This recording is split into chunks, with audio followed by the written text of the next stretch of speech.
Joe Biggs, really hardworking, great reporter, was covering Maryland, Baltimore, covering Cleveland, and then demonstrations there on police shootings. And then he ran out to Phoenix to cover that. He was going to be here today, but a connection he has in the military committed suicide. He's there. He's trying to get there right now inside Texas. He's driving, or he may have gotten there now. I talked to him an hour ago. So he was going to come on about the Draw Muhammad contest and what happened there. Tyranny is in America. Anti-Muslim armed rally organizer says he's headed into hiding after getting death threats. I don't know what the former Marine thought was going to happen when he did this, but ISIS didn't show its ugly head at this event.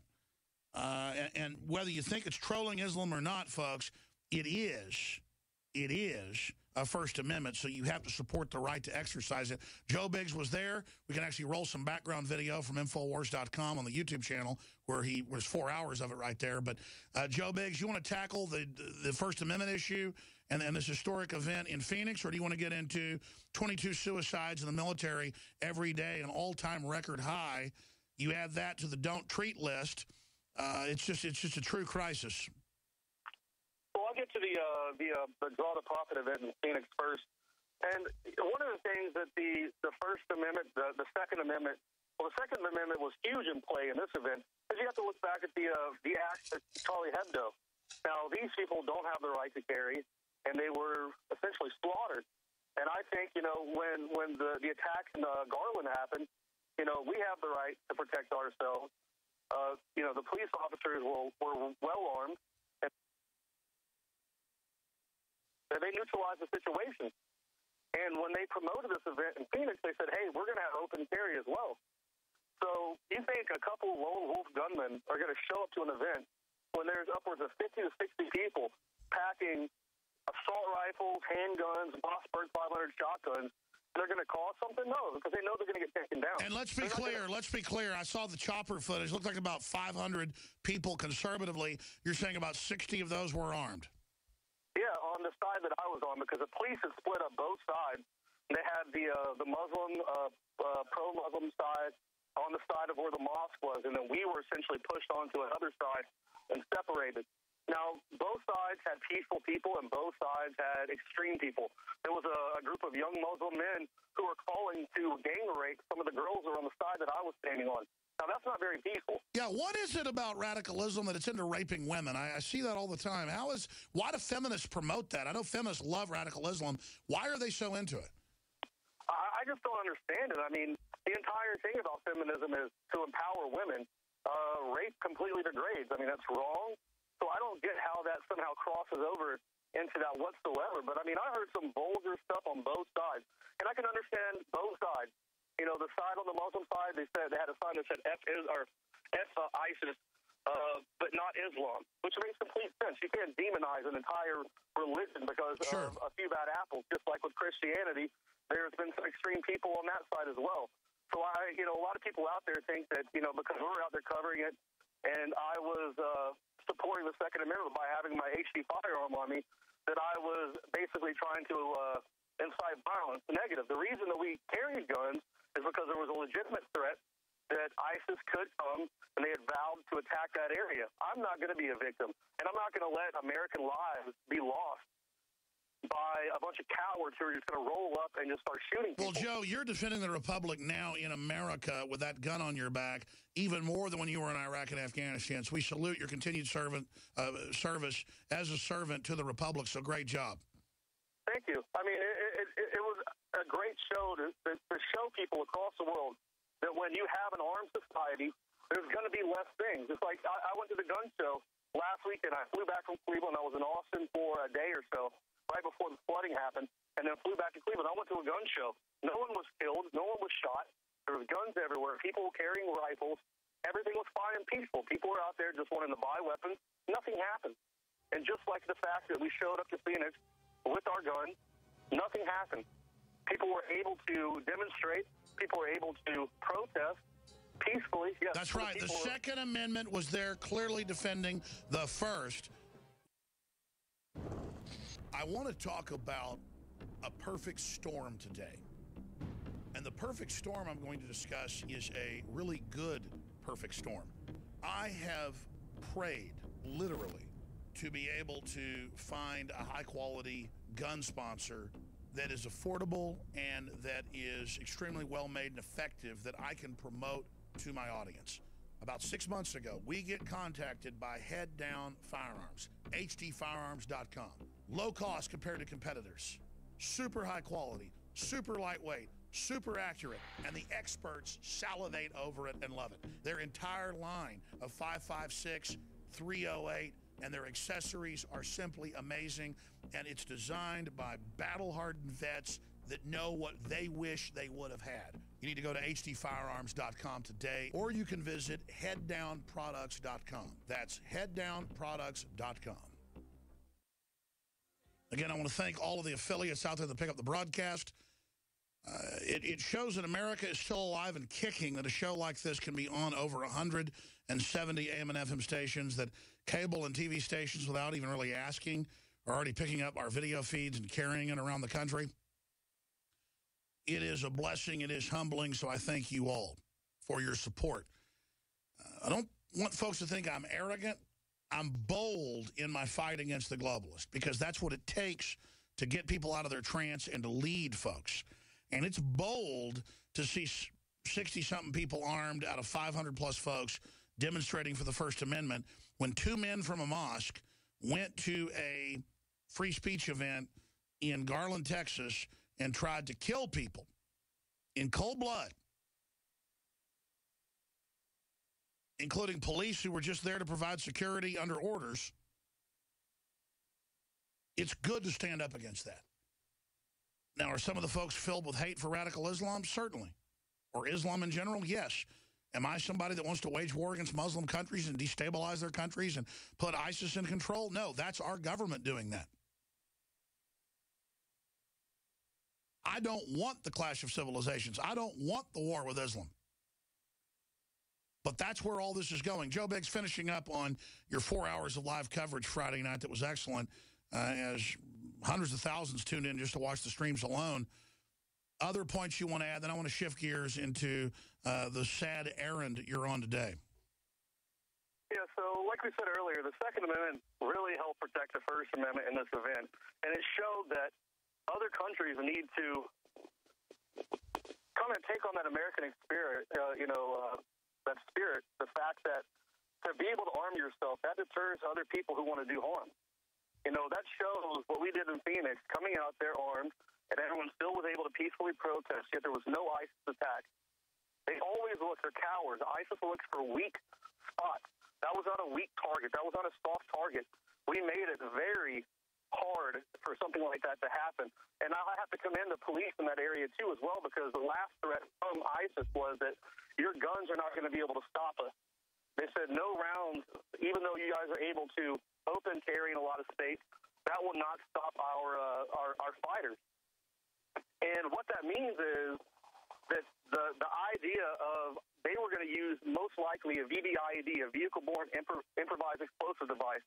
Now, would the cops not had any vets and known what that meant like I did? Because when I showed up, I was like, man, I hope there's no big road where a vehicle could drive up park and set off a huge car bomb. Because that would have taken out both Muslims, Christians, Catholics, whoever was out there. It would have wiped out a whole lot of people. And the police probably had a veteran on their side who had the experience that I did. So when I showed up, there was no way within a mile to get close and bring a vehicle to that event. So that stopped that threat. And the fact that then we had armed citizens out there protecting people's rights to be able to speak, that stopped that ISIS threat. And ISIS had said it was national news they were going to attack the event, and we know ISIS has been allowed into the country. They've been allowed to recruit inside the United States. That's how they're different than their father, Al-Qaeda, is that was pretty much a synthetic threat unless you were in country. This is a real multi-100,000-person organization that is being allowed to recruit by the West. Joe Biggs, how big was it? If you're a new listener, you can just search engine Defense Intelligence documents, Judicial Watch. West created Al-Qaeda and ISIS, used them against Syria. How big is it that somebody leaked that from the military to Judicial Watch, and now it's admitted what we already knew, that the West is actually funding radical Islam to take over the Middle East? Well, yeah, they wanted to destabilize the Assad regime. It was about 2 years ago when Obama was trying to ask for permission to be able to go into Syria, and it was denied. And what happened? They had to create this Frankenstein. They had to make a bad guy to be able to go in and do that. So that's how ISIS was born. ISIS was born from the fact that our government is so greedy, they wanted to take out someone else. They wanted to put in one of their Western puppets to take over that area so they can get one step closer to their end game, which I believe is Iran. They want to move closer and closer and take out those areas around there so they can eventually get their bases, their planes in there, and take out that area. But these guys have created the problem. And like I've said time and time again, I've got a lot of friends in the Air Force who do airdrops, and they are on target. Now, the only way that you can actually drop these supplies, I highly doubt that these Air Force pilots who are making these drops knowingly dropped them in the hands of ISIS. They were sure, they're told it's come out in the Iraqi government. They're told to drop at one spot. They're told it's the Kurds or whatever, and really it's Al-Qaeda. Exactly. So they're given wrong coordinations. They're given wrong coordinates to drop those. You know, like, hey, these are going to go to the rebels. These are going to go to the guys who are going to fight ISIS. And then we see all these videos on YouTube, live leak, on the news, where you see ISIS fighters holding American weapons, American grenades, American ammunition. You know, that's what's out of control. Well, Joe, this is jumping the sharks, though, because it was the military 2 years ago that said no to an air war to take out Assad for Al-Qaeda that became ISIS. So I think they've really gone too far in that the elites think they can fund Al-Qaeda and ISIS to murder every Christian they find, turn the world over to them, and that our own military isn't going to wake up. They're gravely mistaken. Joe, finishing up, tell us about why you couldn't be here in studio with us today, because it shines a light and personalizes what's happening to our military. Well, I've lost my second friend in the Army to suicide now in the past 2.5 months. A buddy of mine yesterday shot himself. And he was struggling with depression. And as we've talked about, I've done a few reports in Austin. We don't have the greatest health care with the VA. We don't have the greatest care. And they've put in this Watson, this IBM program named after the Holler's machine that killed tons of people, millions of Jews, you know, homosexuals, gypsies, all these people. Well, let's be clear. We're not joking. They have IBM machines that decide not to treat U.S. veterans, even if you're healthy. They just decide you don't get treatment. And so you can't get treatment for what's wrong with you, coughing up blood, all the other stuff. You're saying that was connected to your friend? It has to be, because this is someone, like, when him and I would meet, we would have in-depth conversations, and it would kind of help him. It would help me. It would be therapy for the both of us. And I've been working on some, some projects as well with people dealing with PTSD, trying to reach out to veterans and let them know that there's other people out there that are going through the exact same thing as them. And I've done some videos, and I've talked with people, and this was one of the guys that was part of that. And I would speak to him on a daily basis, and, you know, many times we'd both kind of break down and cry because we both dealt with a lot of the same depression, a lot of the same being sent to these pointless wars to fight for something that was all a lie. And that's where that depression sets in. To know that you went out and you fought for your country, and then your country lied to you. The fact that you went out there and you fought and you watched your brother and sister die beside you and were murdered because of a lie. So well, sure. Plus, these Watson computers are already saying don't give these veterans treatment. Robots then are already killing humans right now, not just autonomous drones. Robots are already killing humans, and it's the Thomas Watson computer named after the guy that gave Hitler the computers to sit there and decide who lived and died. I mean, you can't make this up, Joe. Yeah, exactly. I mean, that's what people don't understand. There is a real war on against veterans in this country, and a lot of people think it's BS. They think, oh, you know, you guys are just being really extreme about it. I mean, it's not extreme. You know, I've already had 5 of my appointments with the VA to have my foot that's been mangled looked at, and I keep getting a letter in the mail every 2 weeks saying that appointment's been Let's be clear, canceled. Joe. You were blown up in 2 different IEDs. You've got pins and stuff all over your leg, and it was done, you know, in the battlefield. It has to be redone. They will not give you the treatment you need. We're going to cover this more when you get back tomorrow or the next day, or take a day off with your friends. I know you had to drive two hours away because you've been working about 14 days straight. But Joe Begg's great job. We'll talk to you on Tuesday, and just get some R&R. Thank you for going out to spend time with the family, and God bless you. Thank you, Alex. Really is sick, folks. The government and the media says they love troops all day, and they use veterans, our archetypal warriors. Whether the wars are good or bad doesn't matter. These are our warriors. At an archetypal, instinctive level, we support them. They use them to sell the whole agenda, but then these cowardly globalists hate our veterans because they're real men, so then they're busy screwing them every chance they get. It's sick.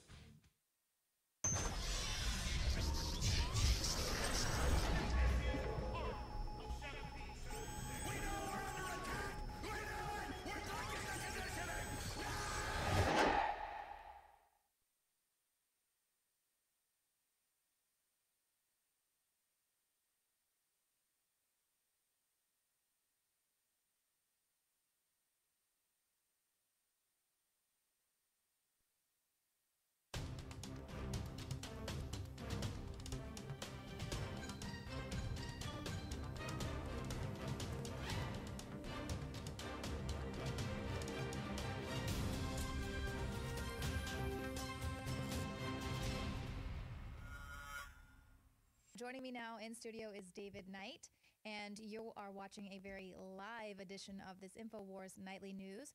We have just received word the Biggs has landed. It's going to take him about 30 minutes to get to the site. Then we're going to be Skyping in with him live if everything goes well. I wanted to let you know that you can tweet us your questions on Twitter. Tweet them directly to our Twitter handles.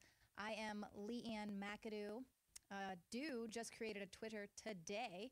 You can follow him. That's Dew's News with a Z at the end. And David Knight. Libertarian. That's Libertarian. Not Libertarian. Liberty. Libertarian. And so we'll have the guys pull those up so you can see for yourselves. Now, earlier I mentioned that Dennis Hastert, he was the former House Speaker, took responsibility, took credit for helping to pass the Patriot Act in 2001. He was so happy about that, helped get it reauthorized again in 2005. And now it is that very Patriot Act and the provisions that were in there that were used to indict him on charges related to paying $3.5 million in hush money, which the federal law enforcement was able to detect that using the Patriot Act. It's kind of interesting that this guy kind of came out of nowhere. And he was in place when September 11th came along, when they needed somebody to push the Patriot Act through. And, one of the things that we're going to see in this, and of course, Alex Jones talked with Wayne Madsen a great deal about this today. We're going to have a clip about that towards the end of after this segment. But they were talking about why is it that we have so many corrupt politicians in leadership of both parties? And of course, the answer is they need people who are compromised that they can use as puppets. And so then the other question becomes, why did they wait until now to come after Dennis Hastert? Why? He was in there longest time a Republican has ever been Speaker of the House for 8 years. Now they're coming after him. Very interesting, the timing that this is coming up with. But I've got some other questions here, too. Let's take a look at what they're really coming after him for. Because, we ought to also ask the question, how did a guy go from being a wrestling coach in a high school? How did he go from that to becoming a multimillionaire who could pay millions of dollars to a blackmailer? Because that's what happened here. Right. We should look at the obscene concentration of power and money in Washington and what this tells us. Of course, we see it with the Clintons. We see it with the Bushes. We see it with Obama himself. This is a guy who had never done anything in his life except be a community organizer. He was selected by the elites and put into place just like Dennis Hastert. And so the question about this becomes, and we'll talk about what the charges are, but it's really, he got this cash, they're saying legally, but now he is facing a very long time in prison for cash that he picked up legally. But let's first talk about some of these charges that have come up. There was an interesting find, I think it was The Hill that found this last year on C-SPAN. Dennis Hastert was on talking about his speakership, and it was open lines, and they had this creepy call. This was put out by Drudge. Let's go to that clip right here. Okay, you don't have that clip just yet. Okay, we're gonna go back to that clip. But basically, he was a high school coach, as I mentioned, wrestling coach before he became a politician. Okay, got that clip. Let's run that clip. Illinois is our next call. Here's Bruce, Independent Line. Hi. Hello, Danny. Hey, how are you doing? Pretty good. Remember me from Yorkville? Bruce, you're on. Go ahead with your question ahead. coming. I think he's gone. So this Just guy called just calls in up. to troll him there. You He remember just me calls from up. Yeah, Yorkville? you remember me from Yorkville because that's the name of the high school, the town, the high school. Evidently, he was paying this guy, had agreed to pay this individual $3 million, Leanne. And after he paid out about $1.7 million, he stopped. So maybe this guy was kind of firing a shot across the bow at that point. Now we know that there are multiple charges. This was leaked out today by people with the Justice Department, the FBI, the ones investigating this. They called up the LA Times and they were telling them this is allegations of sexual misconduct with children that he had in high school, underage people that he had in high school. And so it's interesting that they're pulling this out and they're shopping this around because that's not what they're going to send him to jail for. Right. The statute of limitations has long since gone away. That was 35 years or more because he became a politician in about 1980, 81. So these charges would be 35 years old. There's a statute of limitations. So he's not going to go to jail for that. But they're creating this whisper campaign right now to discredit him and to keep people from asking, why is he going to be going to jail? Because the reason he's going to be going to jail, and that's what we want to talk about, is this structuring charge. Right. This is something that he helped to create as part of the Patriot Act. And he's going to be hoisted by his own petard right into jail because it looks like they could get as much as 530 years against him. They're saying they're going to take each of these structuring charges. What he did to pay this blackmailer off, first he took out 15 withdrawals of $50,000. And again, it's his money, okay? But that was reported to the FBI as being something that was suspicious. So they began an investigation. They talked to him and he said, well, I just don't trust the banks. I'm keeping the money. I'm just, it basically wasn't really any of their business why he was taking this money out. At that point, though, he decided he was going to do it secretly. So then he started taking out withdrawals at less than $10,000 so that it wouldn't get noticed, except that he'd already been noticed. So they started monitoring his account. He did that 106 times. For each of those, they say that they're going to charge him up to a maximum of 5 years for each of those accounts. So that would be 530 years. Now, consider this, Leanne. If he had been convicted of sexually molesting a minor, in Illinois, he would have gotten between 6 to 30 years. 530 years for structuring. If he had robbed a bank, because this is his money that he's withdrawing, if he'd gone in and robbed a bank, he would have gotten 6 to 55 years. The upper limit would be if it was armed robbery and he hurt people, okay? But for taking out his own cash and not filing the paperwork with the government, this law that he helped to pass could possibly send him to jail for 530 years. And so we have to really ask, when we're looking at this, they're going to try to get you focused on his sexual perversions. Right. And that's the Department of Justice made the decision to not even include that in the indictment, to specify his past He had misconduct. previous bad acts. Right. Quote unquote. But they went around and spent the day putting that in the media's ear that, in quotes, Hastert paid a man to conceal sexual misconduct while the man was a student at the high school where Hastert taught. So they're wanting everyone to just say, oh, throw him in jail. He's a pervert. What an awful person. Where, like you're saying, it's actually what's happening with his own money. Where if he was to have decided something like this with his attorney, where they would have paid this person off to not take it to court or something like that, that's perfectly legal. Yeah. That's a legal thing to do. Yeah. But because he did the structuring process, that's where you get into trouble. Exactly. Because of the Patriot Act. Absolutely. And I think it's outrageous that the statute of limitations has run out on the sexual molestation of minors. I don't think there ought to be one. But nevertheless, that's what the law is. But we see that these laws, these structuring laws, they began a long time ago. And they basically have created an entire industry around this. And we're going to talk about what an assistant attorney general said to the anti-money laundering conference. There's an entire industry within the banks. And basically, you need to understand that although you may think that Dennis Hastert deserves this, and he does, he deserves to go to jail for what he's done. He doesn't deserve to go to jail for taking his own cash out of the bank.